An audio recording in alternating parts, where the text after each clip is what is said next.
বিসমিল্লাহির রহমানির রহিম।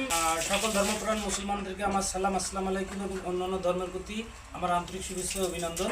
বাংলাদেশের কৃষি ও কৃষির কথা ইউটিউব চ্যানেলের পক্ষ থেকে আমি মোহাম্মদ ইকবাল মাহমুদ ইকু। এই মুহূর্তে যেখান থেকে আমাকে দেখছেন শুনছেন তাদের সকলকে জানাই আন্তরিক শুভেচ্ছা ও অভিনন্দন। তো আজকে আমি আসছি একটা খামার দেখানোর জন্য। এই খামারই গরু ক্রয় করে অল্প দিনের মধ্যে এবং গরুগুলোকে দুধের জন্য দুধ প্রোডাকশন বাড়ায় বিক্রি করে বা মাংস প্রোডাকশন বাড়ায় বিক্রি করে। ইনি মোটা তাজাও করে এবং দুধের গরু ক্রয় করে। তো আমরা আসছি সবুজপাড়া আপনার শরীফ মামার খামারে। শরীফ মামা আপনি কয়েকদিন পরে পরে গরু ক্রয় করেন এবং বিক্রয় করেন, কিন্তু আপনার গরুর প্রতি লাভও করেন ভালো। তো লাস্ট আপনার এই গরুগুলো আমি ভিডিও করতে চাইলাম, এর একটা কারণ আছে। আপনার কিন্তু গরুগুলো কত দিয়ে ক্রয় করছেন? এটা ৭১,০০০। এটা ৭১,০০০ কি বাছুর সহ? না, এটা বাছুর ছাড়া। হ্যাঁ। আর ওই বাছুরটা হচ্ছে ওইটা হচ্ছে ৮৪,০০০।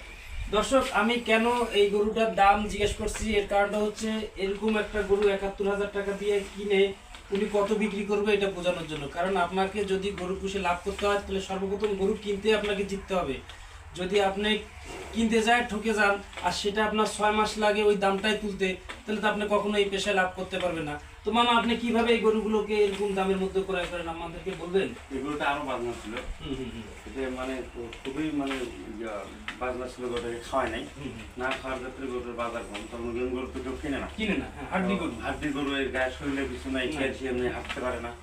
আমি তাকে নিয়ে এসে একে অনেক চিকিৎসা করে ভালো করে যায়। ২-৩ মাসের মধ্যে বিক্রি করে যায়।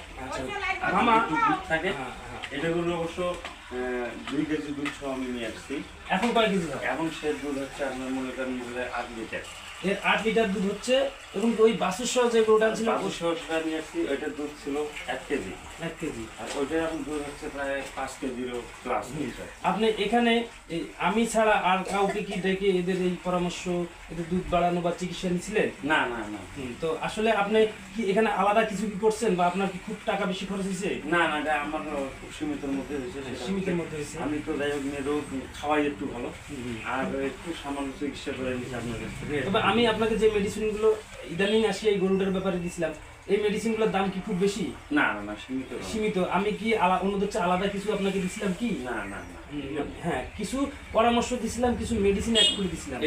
হ্যাঁ, এটাই। তো দর্শক, আমি এই কথা দ্বারা বুঝাইতে চাচ্ছিলাম যে এই গরুটির দুধ হতো ২ লিটার, এখন সেখানে এই গরুটির দুধ হচ্ছে আপনার ৮ লিটার। তবে আমি ওনাকে কথা দিলাম, বলছি এরকম আপনাদের সামনে কথা দিচ্ছি যে আজ থেকে যদি ১০ দিন পরে আপনি আমার এই খামারে রেজাল্ট নেন, তাহলে আমি আপনাকে বলছি এই গরুগুলোর দুধ হবে ২০ লিটার, ২টা গরু মিলে। কারণটা হচ্ছে কি, এর দুধ আনার জন্য যে প্রসেসগুলো দরকার সেই প্রসেসগুলোর মধ্যে এর পূর্বের খামারিও ছিল না, এই খামারিও ছিল না। তো আমি আসলে চেষ্টা করি যেই খামারে যখন যে অবস্থায় যাই না কেন, খামারি যাতে উন্নতি করতে পারে, গরু থেকে যাতে তার প্রোডাকশন বের করে আনতে পারে, এই পরামর্শগুলোই আমি দেই। আমি আলাদা কোনো কিছুই দেই না।